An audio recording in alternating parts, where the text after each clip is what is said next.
భద్రాచలంలో జరిగినటువంటి శ్రీ సీతారాముల కళ్యాణానికి తెలంగాణ ముఖ్యమంత్రి రేవంత్ రెడ్డితో పాటుగా AP deputy CM Pawan Kalyan కూడా పాల్గొనే అవకాశం కనబడుతోంది. అయితే రాష్ట్ర ప్రభుత్వం తరపున ముఖ్యమంత్రి హోదాలో కుటుంబ సమేతంగా స్వామివారికి ముత్యాల తలంబ్రాలు సమర్పించబోతున్నారు రేవంత్ రెడ్డి.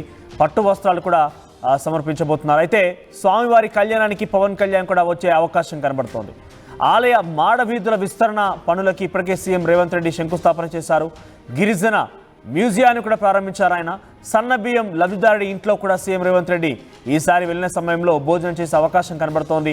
అయితే నేడు అంగరంగ వైభవంగా ఎదుర్కోలు మహోత్సవం కూడా ఉండబోతోంది. రేపు సీతారాముల కళ్యాణం, ఎల్లుండి శ్రీరామ పట్టాభిషేకం. 1800 మంది పోలీసులతో భారీ బందోబస్తు కూడా ఏర్పాటు చేశారు. 200 క్వింటాళ్ల తలంబ్రాలు, 2 లక్షల లడ్డూలు, 32,000 మంది భక్తులు ప్రత్యక్షంగా కళ్యాణం చూసే అవకాశం ఉంది. ఆ ఏర్పాటు చేశారు. సో ఇద్దరు, ఇటు రాష్ట్ర ముఖ్యమంత్రి, అటు ఆంధ్ర రాష్ట్రానికి సంబంధించిన డిప్యూటీ సీఎం ఇద్దరు కూడా పాల్గొనే అవకాశం ఉంది. అధికారికంగా తలంబ్రాలు, పట్టు వస్త్రాలు సమర్పించేటువంటి బాధ్యత ముఖ్యమంత్రి రేవంత్ రెడ్డి తీసుకోబోతున్నారు. ముఖ్యమంత్రి రేవంత్ రెడ్డికే ముఖ్యమంత్రి స్థాయిలో ఆ హోదా ఉంది.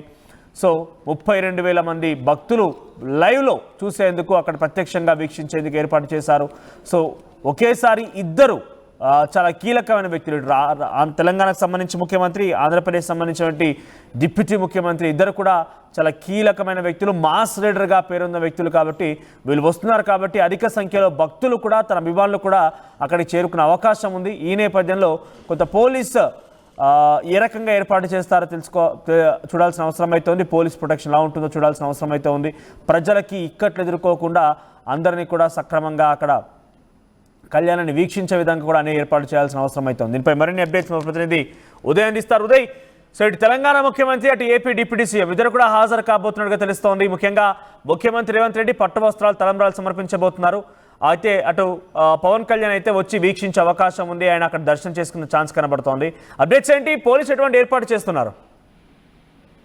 మనోజ్, సుందర సుమధుర భద్రాద్రి ప్రస్తుతం సీతారాముల కళ్యాణానికి అయితే ముస్తాబైందని చెప్పుకోవాలి. ఆద్యంతం కన్నుల విందుగా అటు సీతారాముల కళ్యాణ మహోత్సవానికి పూర్తి స్థాయిలో కార్యనిర్వాహక విభాగం అయితే ఏర్పాటు చేసింది. ప్రస్తుతం దేవాదాయ శాఖ కమిషనర్ శ్రీధర్తో పాటు ఆలయ ఈవో రమాదేవి క్షేత్రస్థాయిలో ఉండి ఆ పర్యవేక్షణ ఏర్పాటును కూడా పూర్తి స్థాయిలో పర్యవేక్షిస్తున్నటువంటి పరిస్థితి కనిపిస్తుంది. రేపు ఆ కళ్యాణం జరగబోతోంది. ఎల్లుండి పట్టాభిషేకం. ఈ రోజు ప్రధానంగా ఎదుర్కోలు మహోత్సవం సాయంత్రం 5 గంటలకు అంగరంగ వైభవంగా ప్రారంభం కాబోతుంది. అయితే ఈసారి సీతారాముల కళ్యాణ మహోత్సవానికి ముఖ్య అతిథిగా తెలంగాణ సీఎం రేవంత్ రెడ్డి హాజరు కాబోతున్నారు. అధికారికంగా ముఖ్యమంత్రి హోదాలో ఆయన తొలిసారి కుటుంబ సమేతంగా అటు సీతారాముల స్వామివార్లకు ముత్యాల తలంబరాలు, పట్టు వస్త్రాలు కూడా సమర్పించబోతున్నారు. ఆయనతో పాటు డిప్యూటీ సీఎం మల్లు భట్టి విక్రమార్క, మంత్రులు తుమ్మల, పొంగులేటి, కోమటిరెడ్డి వెంకటరెడ్డి, సీతక్కతో పాటు దేవాదాయ శాఖ మంత్రి కొండా సురేఖ, అటు ఇతరత్ర కార్యనిర్వాహక విభాగం అంతా కూడా ఈ కార్యక్రమానికి అయితే హాజరు కాబోతుంది. మరోవైపు ముఖ్య అతిథిగా, ప్రత్యేక అతిథిగా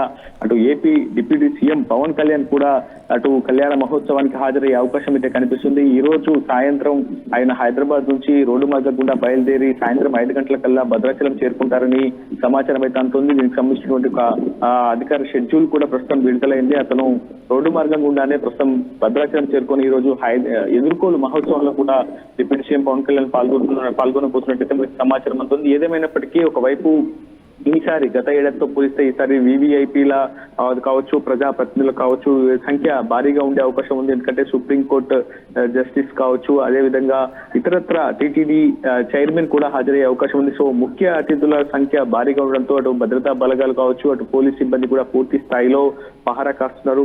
మొత్తం 1800 మంది పోలీసులతో భారీ బందోబస్తు అయితే ఏర్పాటు చేశారు. సాధారణ ప్రజానికానికి, రామ భక్తులకు, అక్కడికి వచ్చే చాలా మంది భక్తులు కూడా, ఎందుకంటే దేశం నలుమూలల నుంచి కూడా ఎక్కువగా సంఖ్యలో భక్తులు ప్రస్తుతం భద్రాచలం పుణ్యక్షేత్రానికి చేరుకుంటున్నారు. కొన్ని వేల మంది పాదయాత్రగా అటు భద్రాచలం శ్రీ సీతారామచంద్ర స్వామి దేవస్థానానికి చేరుకుంటున్న నేపథ్యంలో ఎక్కడ కూడా పుణ్యస్నానాల ఘాట్ల వద్ద కావచ్చు, ఇతరత్ర ఆలయ మండపం వద్ద కూడా ఇక్కడ కూడా పూర్తి స్థాయిలో ఎటువంటి లోటుపాటు లేకుండా పూర్తిగా ఏర్పాట్లు చేశారు. ప్రస్తుతం మిథిలా కళ్యాణ మండపాన్ని కూడా సర్వాంగ సుందరంగా తీర్చిదిద్దారు. సీతారాములు ఆశ్రయులయ్యే ఆ కళ్యాణ మండపం నుంచి సుమారు చుట్టూ కూడా 32,000 మంది భక్తులు ప్రత్యక్షంగా వీక్షించేలా కళ్యాణాన్ని పూర్తి స్థాయిలో ఏర్పాటు చేశారు. ప్రత్యేకంగా ఎల్ఈడి స్క్రీన్స్ కూడా ఏర్పాటు చేశారు. వేసవి తాపాన్ని తట్టుకునేలా పూర్తి స్థాయిలో ఫాగర్స్ కూడా ఈసారి ఏర్పాటు చేసినటువంటి పరిస్థితి కనిపిస్తుంది. అయితే ప్రధానంగా సీఎం షెడ్యూల్ కూడా మరికొద్ది సేపట్లో విడుదలయ్యే అవకాశం ఉంది.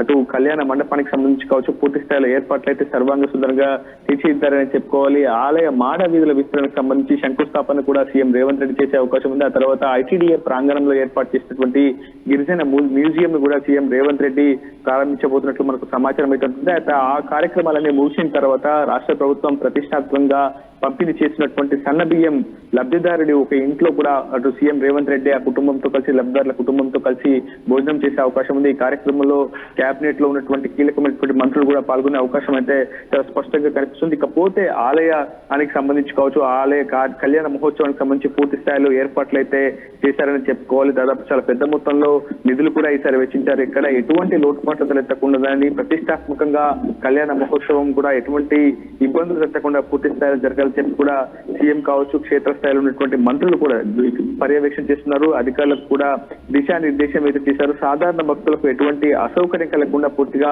మిథిలా కళ్యాణ మండపాన్ని మొత్తం 24 సెక్టార్లుగా విభజించినట్టు తెలుస్తుంది. భక్తుల రాకపోకల కోసం అదనపు సర్వీసులను కూడా అందుబాటులోకి ఉంచింది టీజీఆర్సీ.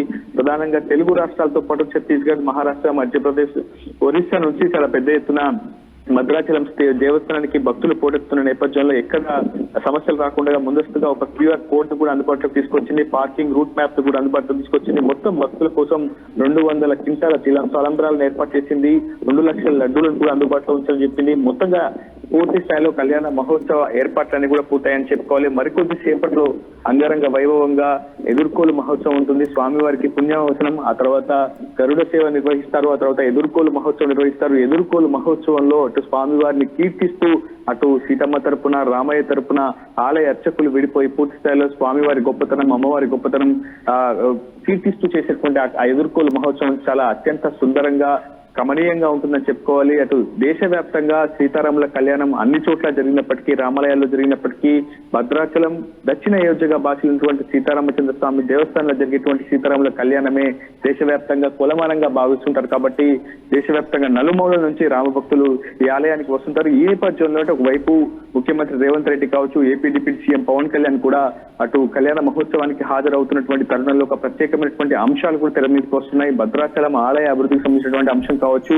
భద్రాచలం ఆలయానికి సంబంధించినటువంటి మాన్యం భూములన్నీ కూడా ఏపీలో పురుషోత్తపట్నంలో ఉండడంతో అక్కడ ఉన్నటువంటి భూముల సంరక్షణ సంబంధించి కూడా ప్రధానమైనటువంటి అంశాలు తెర మీదకి వస్తున్నాయి. AP deputy CM Pawan Kalyan తో కావచ్చు, అక్కడ ఉన్నటువంటి ఏపీ సీఎం చంద్రబాబు నాయుడుతో కూడా రేవంత్ రెడ్డి స్వయంగా చర్చించి ఈ అంశాన్ని పూర్తి స్థాయిలో పరిష్కరించాల్సినటువంటి అవసరం ఉందని చెప్పి రామభక్తులు భావిస్తున్నారు. సుమారు 890 ఎకరాల దేవుడి మాన్యం భూములన్నీ కూడా ఏపీలోని పురుషోత్తపట్నంలో ఉన్నాయి. విభజన తర్వాత ఈ అంశం చాలా పెద్ద సమస్యగా మారింది. భద్రాచలం అభివృద్ధికి సంబంధించినటువంటి అంశం కావచ్చు, గతంలో భద్రాచల సీతారామచంద్ర స్వామి దేవస్థానానికి సంబంధించినటువంటి మాస్టర్ ప్లాన్ విషయంలో కూడా అనేక అంశాలు ప్రస్తుతం తెర మీదకి వస్తున్నాయి. ప్రస్తుతం 34 కోట్లతో అటు భద్రాచలం దేవస్థానం యొక్క మాడవీధుల విస్తరణను ప్రభుత్వం చేపట్టబోతుంది. ఇప్పటికీ నిధులను కూడా వెచ్చించింది.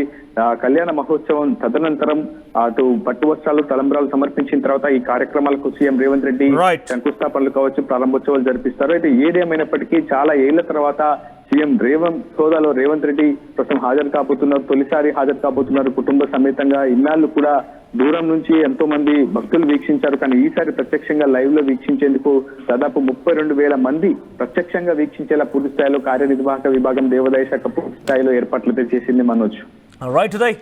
సో మొత్తం మీద రాములవారి కళ్యాణాన్ని అట్టహాసంగా, అంగరంగ వైభవంగా నిర్వహించేందుకు తెలంగాణ రాష్ట్ర ప్రభుత్వం అన్ని రకాల సంస్థలు చేసింది. ఇప్పటికే 32,000 మంది భక్తులు ప్రత్యేకంగా అక్కడే పర్యవేక్షించేందుకు, అక్కడే లైవ్లో ఈ యొక్క ఘట్టాన్ని చూసేందుకు, కళ్యాణాన్ని చూసేందుకు కూడా ఏర్పాటు చేశారు.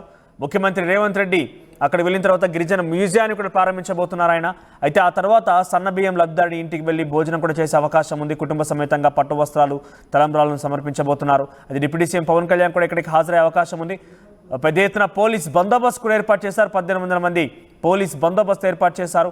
మరి కాసేపట్లోని రాములవారి సంబంధించి కళ్యాణాన్ని ఘట్టానికి ముందు అక్కడ ఎదుర్కోలు కార్యక్రమం కూడా ఉంటుంది. అట్టహాసంగా, అంగరంగ వైభవం నిర్వహించేందుకైతే ఏర్పాటు చేస్తున్నారు. స్థానికంగా ఉన్నటువంటి అటు భక్తులు కానివ్వండి, చాలామంది కూడా పాల్గొనే అవకాశం ఉంది.